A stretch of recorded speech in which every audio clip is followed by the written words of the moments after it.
All right, we're going to try that again. We should be live any second. All right.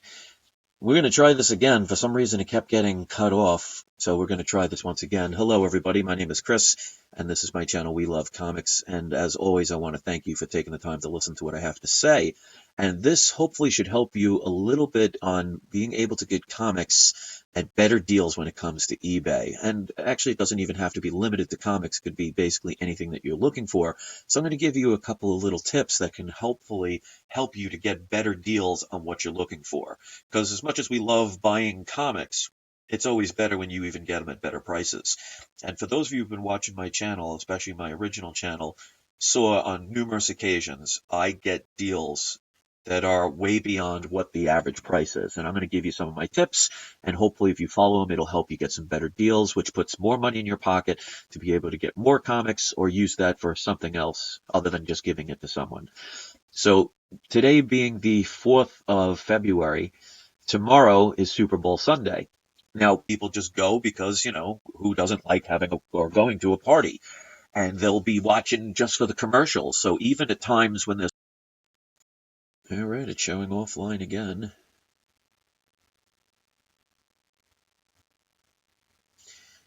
All right, we're going to try again. It keeps disconnecting me for some reason. But like I was saying, is even if people are watching the Super Bowl, if you actually have your computer with you and you go on eBay while the event is happening during the Super Bowl, you'd be amazed at the deals you're going to get. Another time to be able to get good deals is during holidays like especially New Year's Eve. If you go online about 10 minutes before midnight, there were times in previous years where I would go online right before midnight. Because me being a DJ, if I don't have a DJ job, I mean, my wife works at night, I stay at home, I don't drink, so I'm not into the party scenes anymore. I mean, I've been doing 20 years of DJing parties. After a while, it kind of loses its thing, so I'd rather just stay home and not have to worry about drunk drivers. But there have been times where, especially about 10 minutes before midnight on New Year's Eve, there is literally nobody bidding on things. So if you go to eBay, let's say you're looking for Silver Age comics, the best thing to do is first type out the category of what you're looking for.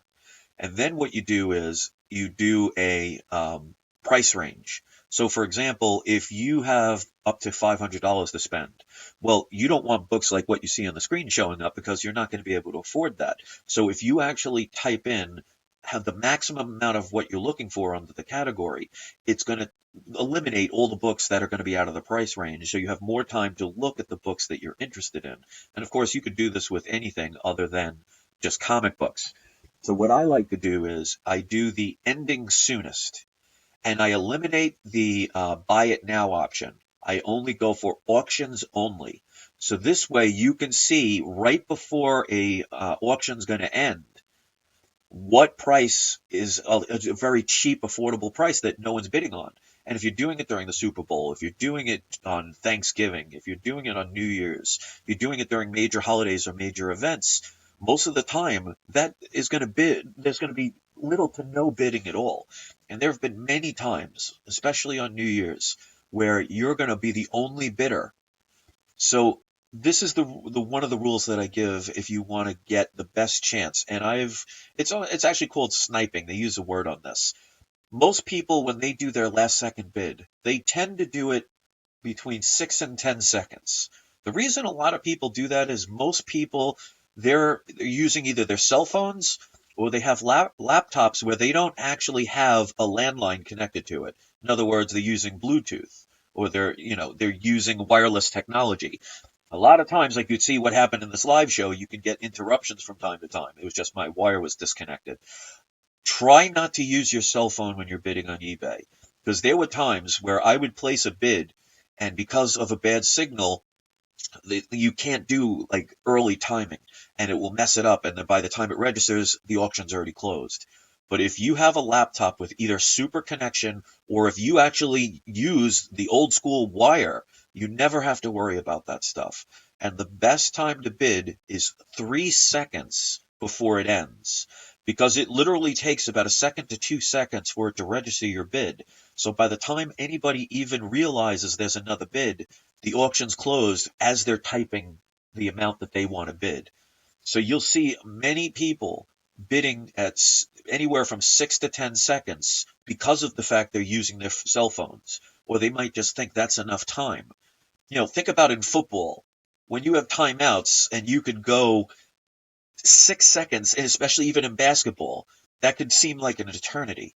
So if you do it at 3 seconds, you are almost guaranteed. And what you do is, let's say, for example, there's a comic or whatever you're bidding. Let's say the current bid is $15. Well, you want to make sure you put a specific number in that's high enough. Now, let's say the bidding is at 15, you want to go as high as 50. So you're going to put in, when you put in your offer, you put in the maximum amount that you want. That doesn't mean if you bid 50, that's what you're going to pay. But it's saying it will register all the way up to that point. So what I like to do is, if, for example, if a book is at 15, I naturally assume that most people are going to go either by multiples of 5 or multiples of 10. So if you think of it in that aspect, a person that might be competitive and they're bidding against you, they'll probably either put 20, 25, 30, or 35. Usually, especially with a low end price on a book, they tend to not bid higher than $10. So what you do is you go up by 12. So instead of 20, you're going to do 22. If instead of 30, you're going to go to 32. So you will actually get higher than what the person would bid. So if you have somebody that's compete bidding, you want to make sure you go over. So for me, for example, and of course, never pay more than what you want for a book, because I tell this to people all the time. There are so many books out there that most people, when they get a book, they're buying because they really want it. So when they see one after searching for a while, they want to get that book. The one thing I tell people is keep in mind that there are always other opportunities. So if it's going to be more expensive, or if it's not the condition that you would be satisfied with, pass up on it. There'll always be other opportunities. So don't let the emotion drive you into saying, oh, I got to get this now because I haven't seen this book in months and I've been trying to find it. That's why, like, for example, books that were my Detective Comics 359. I've wanted that book for over 2 years, and I've seen it several times. But if it's not the price that I want to pay, I pass it by. So if you have, for example, a book that's about to close and the bidding is around $75, most people are going to bid up to about 90 at the last second. So what I would bid is about 101 if I feel the price is worth it at that time. And you would pretty much win 90% of the time. So if you are going out of your price range, just let it go. So if you have a bid where it's $15 and you're currently saying my maximum bid is $50, well, if you lose, that just means that you're not willing to spend too much for that book. So you just missed out that time. Sometimes people will overpay, but if you keep track of the books that you want, you eliminate the books that you don't want, you do it on holidays, and you use that 3-second rule, the amount of times you will win, it will blow you away. So hopefully this advice will help people, because I want to make sure, especially if, for example, with the Super Bowl, if you're not going to a party or you don't like football, you just don't want to watch, go on eBay. Watch as the game is on. Go to the ending soonest bids, and you'd be amazed at how many cheap deals are going to be there. So that's why also, if you're selling books, especially when you have an auction that's an average of 7 days, make sure you realize when is that going to close. Because if it does close on a Super Bowl or on a holiday, it's going to reduce your chances of actually making a very good sale. So make sure you pay attention to that. Now, one other piece of advice I would give, especially if you're like me who can stay up late at night. If you are able to go on eBay between the hours of roughly around 3 a.m. to 6 a.m. Eastern Standard Time, I live in New York, you'd be amazed at, again, how many people are not going to be bidding. Because you're talking about it's already in the morning in Europe, so most people are going to work. They're not going to be on eBay. And on the West Coast, it's already about midnight. People are already going to bed. So if you are able to go in that time zone, there have been times, roughly around 4 or 5 in the morning, I will scan books all the way up till 6 o'clock in the morning. And I'll place a bid at 4 in the morning and wake up the next day to find out that I won because no one bid on it. So if you are able to, at least, if you can't stay up that late, check the list of the books that are ending soonest. Scroll down until you get to the point where the books are closing around between 4:30 and 6 o'clock in the morning. Wait until right before you go to bed and then place a bid. You'd be amazed at how many times that you will be the only bidder because there will be nobody up. So holidays, major events, late at night, those are the best times that you will have the best opportunity to get the cheapest prices with the least amount of competition. So you don't want to really be bidding at 5 o'clock in the evening or on a Saturday or Sunday when most people are going to be home, especially Sundays. Most people tend to be home, and when they're home, they want to be on the computer. So if you put in all these things into effect, you use the 3-second rule, you eliminate all the different categories that you're not looking for, you put a price range in, and you put in that extra effort, you're going to increase your chances of getting better deals. Another thing I tell people is don't ever forget to communicate with sellers. Sometimes, they have stores outside of eBay. And if you send them a message saying, I see you have this book, are you willing, if you sell it on another program, in other words, if you have a comic book store that's off a line of eBay, say, well, what kind of deals would you offer if I maybe buy an extra book? Or I'm looking to get a package deal, or what kind of discount would you give off of eBay so you're not paying all the eBay fees? Now, obviously, you don't want to just say, shut off the eBay thing and then go and purchase offline because that's going against the eBay policies. But if they have other comics, maybe you're looking for a Detective Comics 27 and you see it's $797,000, which I wish I could afford. But let's say the comic book store has two others that they're selling in their offline stores. Well, because they wouldn't have to pay the eBay fees, you might get a better deal. So don't ever be afraid to ask questions because the worst thing they'll do is either say, no, I'm not willing to give a discount, or they just say they don't respond to you.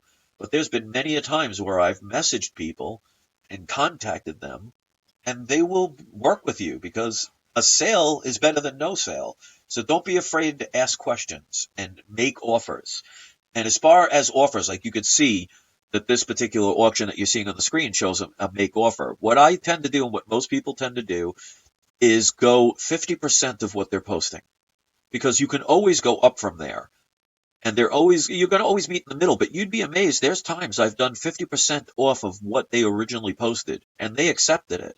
So don't be afraid to go lower because they can just go to a different price and you'll end up coming to an agreement. But if you say, like, for example, a book is $100 and you say, I'll offer you 90, well, they might accept that and you might save $10, but what if they were willing to accept 65 or 75? So go a little bit lower. Some people will get offended. There's nothing you can do about that. But the average person, they'll either give you a counter offer or they'll actually accept it and you save yourself a lot of money. And again, when you have more money, that means you're buying more books for yourself or using that money for something else that you love. And to me, that's always a good thing. So if anything, if this video helps you see things in a little bit better perspective and it gives you an opportunity to not only buy comic books or something else on eBay and you save a little bit of money by using the techniques, I hope it helps because obviously I could keep this information for myself and benefit with it, but my goal is to help people try and save money. And if that means I have a little competition on eBay, so be it. So if this helps you, I hope you get some great deals. If you ever use any of my techniques and it does help you get a book and it helps you get it for a cheaper price, leave it in the comments or share it, and hopefully other people will be benefiting from this information. So thank you very much for listening. I'm sorry about the beginning where it went out of stream. Hopefully it didn't cut off for too long. And I'll see you next time. I hope you all enjoy the Super Bowl. And the one thing I recommend is please, please, please, if you're going to a Super Bowl party and you drink, please either stay there, get a taxi cab, or don't drink at all, have a get a designated driver. There's going to be a lot of people that driving drunk, and I don't want to see injuries to anybody. Even people that don't like me, I would never want to see them or anybody in their family, get injured due to drunk driving. So please be responsible. Please be careful. Have a great day, and I'll see you next time.